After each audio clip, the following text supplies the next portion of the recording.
On May 26, 1521, he'd challenged the Pope. So why did the emperor declare him an outlaw on May 26, 1521?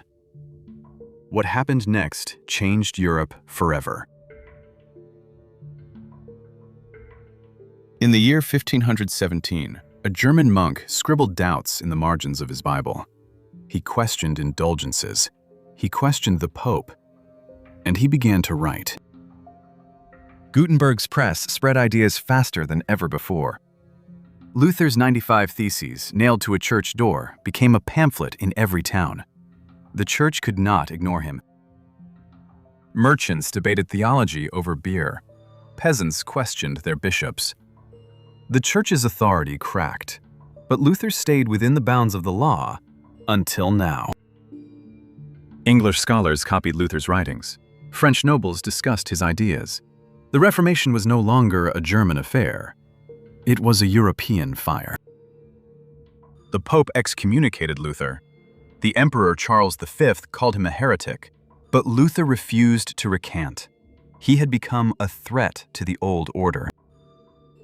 Charles V ruled a fractured empire. Luther's followers gained power in Saxony. The emperor needed to act. And so, on May 26, 1521, he declared Luther an outlaw. At the Diet of Worms, Charles V demanded Luther's submission. When Luther refused, the emperor issued the Edict of Worms. Luther outlawed. His books burned. His followers targeted. Luther fled to Wartburg Castle. Disguised as a knight, he translated the New Testament into German. His words spread. The outlaw became a prophet. Church officials burned Luther's books in public squares. But copies survived in secret. The more they tried to erase him, the more his ideas grew.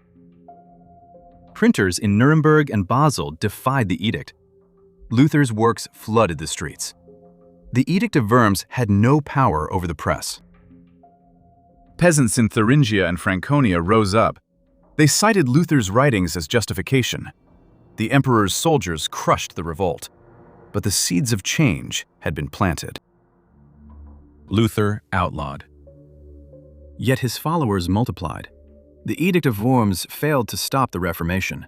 It had only made Luther a martyr. By 1545, Lutheranism spread across Germany, Scandinavia, and Poland. The Reformation split Christendom. The Edict of Worms had become a relic of the past. Princes used the Reformation to break free from the Pope. Luther's ideas fueled the rise of national churches. Europe's map was redrawn. Luther's translation of the Bible made German the language of the people. The printing press became a tool of liberation. Knowledge was no longer the church's monopoly. Calvin, Zwingli, and Knox built on Luther's work.